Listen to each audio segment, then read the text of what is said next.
ભાઈઓ અને બહેનો, આજે આપણે ભારતના એક મહાન વિજ્ઞાની વિશે જાણકારી મેળવીશું. આપણે જાણીએ છીએ કે આપણે કોઈ પણ જગ્યાએ ફોન પર વાત કરીએ છીએ, એટલે કે ટેલિકોમ્યુનિકેશન કરીએ છીએ, ટીવીમાં અલગ અલગ ચેનલ જોઈએ છે, હવામાનની આગાહી સમાચારમાં મેળવીએ છીએ. તો આ બધું સેટેલાઇટના આભારી છે. આ સેટેલાઇટને અવકાશમાં તરતો મૂકવા માટે રોકેટ લોન્ચિંગ સ્ટેશનની જરૂર હોય છે. પ્રથમ અવકાશમાં રોકેટ લોન્ચિંગ અને લોન્ચિંગ સ્ટેશન માટેની શરૂઆત કરનાર એવા અવકાશ વિજ્ઞાનના પિતા શ્રી ડૉક્ટર વિક્રમ સારાભાઈનો જન્મ 12 ઓગસ્ટ એટલે કે આજના રોજ 1919માં થયો હતો.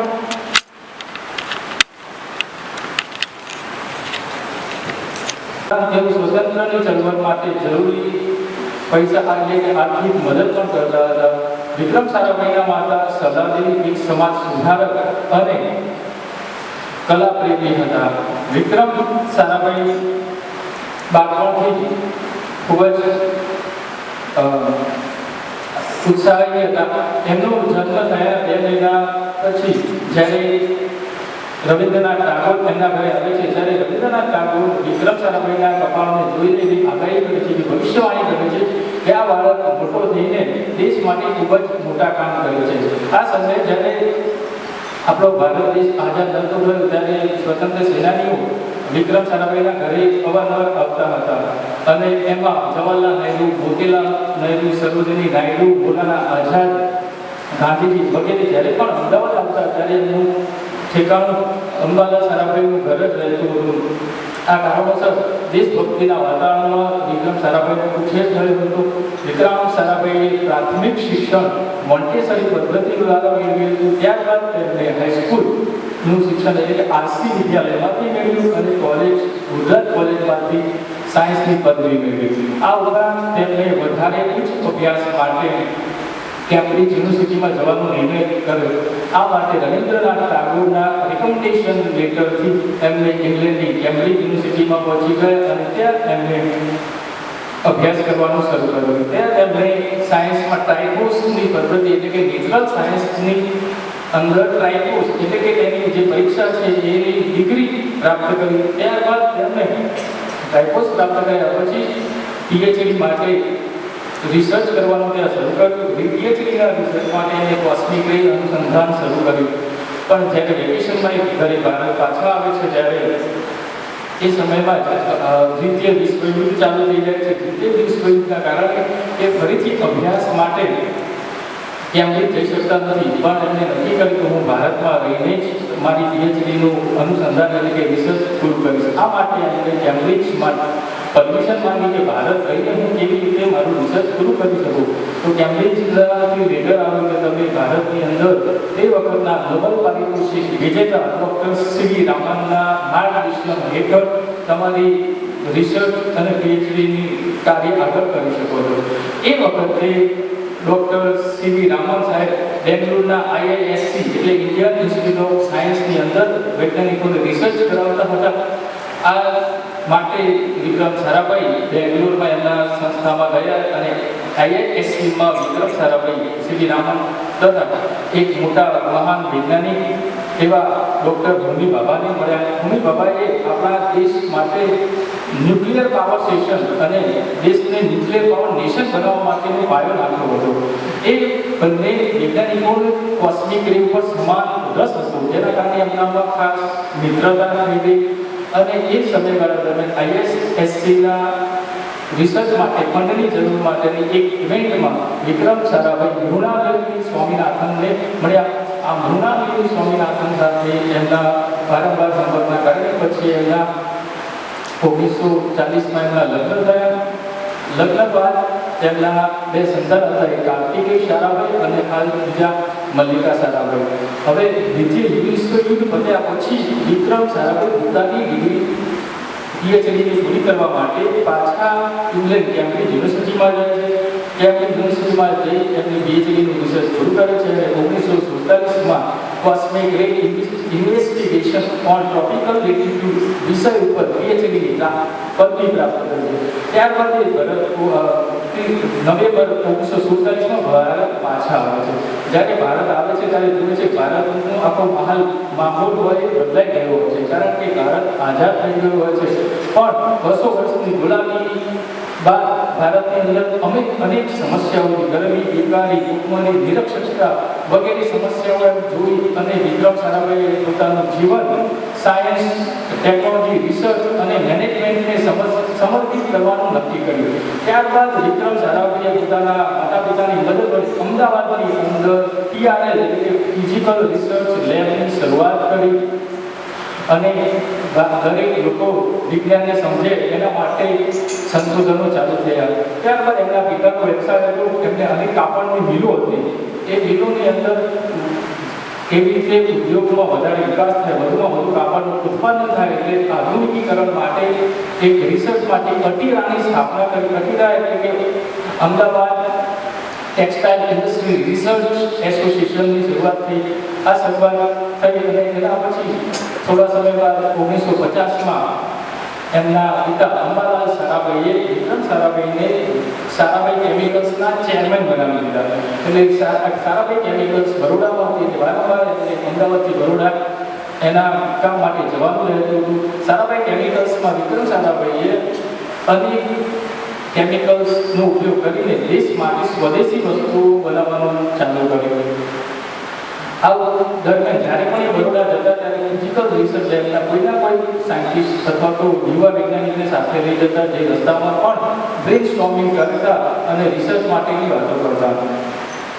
આ ઉપરાંત જ્યારે આટલા બધા સંસ્થાઓમાં જતા અને કામ કરતા ત્યારે એને જોયું કે દેશમાં મેનેજમેન્ટ માટે એટલે કે ફોર્મલ મેનેજમેન્ટ માટે કોઈ વસ્તુ હતી નથી.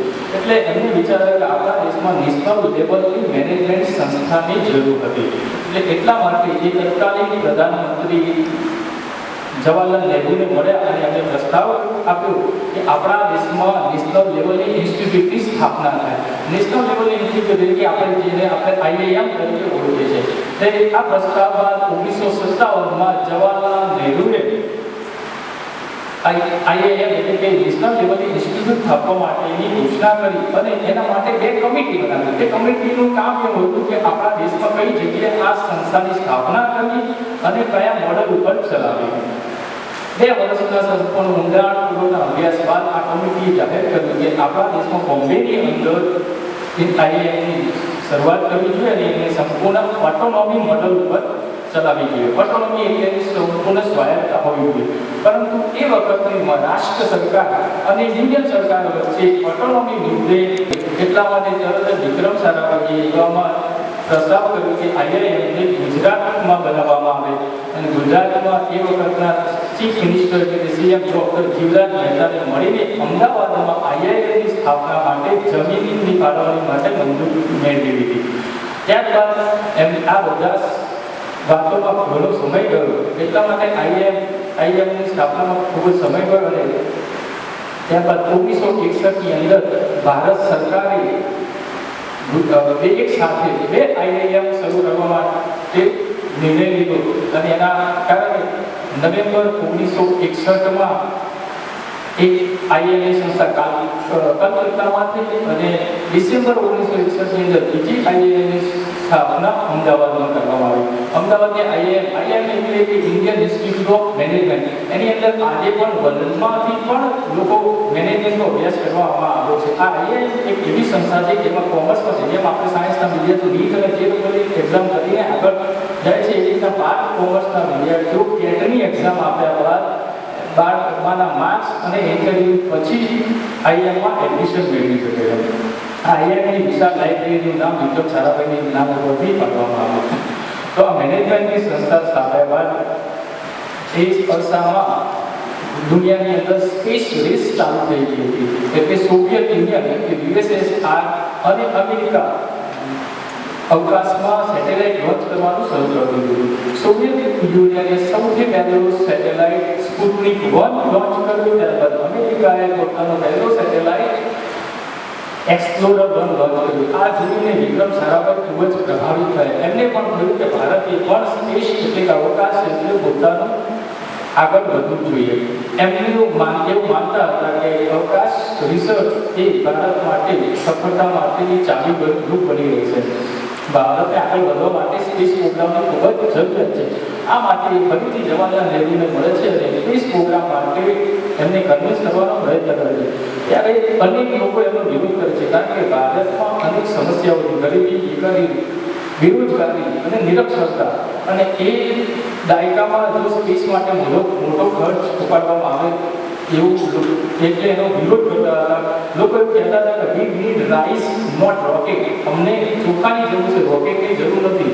પણ તેમ છતાં પણ દૂરંદેશી વિક્રમ સારાભાઈએ પંડિત જવાહરલાલ નહેરુ અને સરકારને કન્વિન્સ કરી કે આપણે યુદ્ધ માટે સેટેલાઇટની જરૂર નથી, અવકાશ પ્રોગ્રામની જરૂર નથી, પણ આ અવકાશ પ્રોગ્રામના કારણે આપણે સંદેશા વ્યવહાર સરળતાથી કરી શકીશું, સરળતાથી દરેક ગામડા સુધી એજ્યુકેશન ટીવી મારફતે પહોંચાડી શકીશું, કૃષિ ચેનલો દ્વારા ખેડૂતોને ખેતી વિશે માહિતી મળશે, જેના કારણે ખેતીમાં વધુ પાકનું ઉત્પાદન થશે.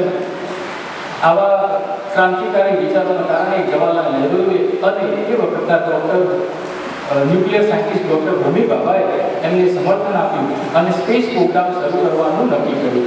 આ બાબત પછી વિક્રમ સારાભાઈએ તે સમયના DAE એટલે ડિપાર્ટમેન્ટ ઓફ એટોમિક એનર્જી, પરમાણુ ઉર્જા, જે ન્યુક્લિયર ઉર્જા કહે છે, એટમ બોમ્બ બનાવવા માટેની જે ઉર્જા છે, એ સંસ્થા હતી DAE. એમાં હોમી ભાભા સાથે મળીને INCOSPAR, Indian national community for space રિસર્ચની સ્થાપના કરી અને એની અંદર રોકેટની સ્ટડી અને એના રિસર્ચ ચાલુ થઈ ગયા.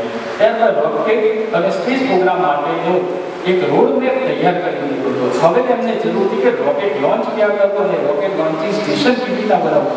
તો રોકેટ લોન્ચિંગ સ્ટેશન અને રોકેટ બનાવવા માટે એમના પોતાના કલીગ ડૉક્ટર જીગ્નેશને કામ આપ્યું કે આપણા દેશમાં કઈ જગ્યા એવી છે જ્યાં આગળથી આપણે સરળતાથી રોકેટ લોન્ચ અવકાશમાં કરી શકીએ. એમને સમગ્ર ભારતનો જગ્યાનો અભ્યાસ કર્યો અને કેરળના 2 સ્થાન એમાંનું એક થુંબા નક્કી કર્યું, જ્યાંથી જે કર્કવૃતના ખૂબ જ નજીક હતું, જેથી આપણે સરળતાથી અવકાશમાં રોકેટને લોન્ચ કરી શકીએ. ત્યારબાદ હોમી ભાભા અને વિક્રમ સારાભાઈએ થુંબાની મુલાકાત લીધી અને ત્યાં એમને પણ નક્કી કર્યું કે થુંબા આગળ આપણે રોકેટ લોન્ચિંગ સ્ટેશન બનાવીશું. પરંતુ ત્યાં એ નક્કી કર્યા બાદ ત્યાંનું લોકલ લોકો જે હતા એમનો વિરોધ હતો. એમને ત્યાંના પાદરીને મળ્યા. ત્યાં એક ચર્ચ હતી, સેન્ટ મેરી મેકલેડિન ચર્ચ. એ ચર્ચના પાદરીને મળ્યા અને વાત કરી તો ચર્ચને એમને સેટેલાઇટ માટેનું વર્ક સ્ટેશન અને પાદરીના ઘરને એમની ઓફિસ બનાવ્યું. પણ આ ચર્ચના કારણે ત્યાંના લોકોએ ખૂબ જ વિરોધ કર્યો, કારણ કે અમારું ધાર્મિક સ્થાન છે. પણ એટલે એમનો ખૂબ જ વિરોધ થયો. ત્યારે પાદરી સામે આગળ આવીને એમને કીધું કે ભાઈ આ દેશ માટે ખૂબ જ જરૂરી છે અને લોકોને મનાવ્યા, જેના કારણે આ સ્પેસ પ્રોગ્રામ આગળ વધ્યો. આ ઉપરાંત રોકેટ લોન્ચિંગ જે જગ્યાએ થવાનું એ જગ્યા ઉપર માછીમારોનું રહેતા હતા અને રોકેટ લોન્ચિંગ સમયે જો કોઈ દુર્ઘટના ઘટે તો લોકોના જીવ જોખમમાં મુકાય. એટલા માટે માછીમારોને સમજાવીને એમને પાકા મકાન આપીને એ જમીન ખાલી કરાવવામાં આવે છે અને ત્યાં રોકેટ લોન્ચિંગ સ્ટેશન સ્થાપવામાં આવે છે. આ રોકેટ લોન્ચિંગ સ્ટેશન સ્થાપ્યા બાદ 1963 21મી નવેમ્બરના રોજ એમને પહેલું સાઉન્ડિંગ રોકેટ નાઇકી ખપાચે ત્યાંથી લોન્ચ કર્યું, જેમાં 30 કિલો જેટલો સોડિયમ વેપરનો પેલોડ હતો. એ રોકેટ જેવું લોન્ચ કર્યું એટલે જમીન ઉપરથી 175 કિલોમીટર સુધી ઉપર ગયું અને જેવું ત્યાંથી પેલોડ અલગ થયું એટલે સોડિયમ વેપર આકાશમાં અલગ થઈ અને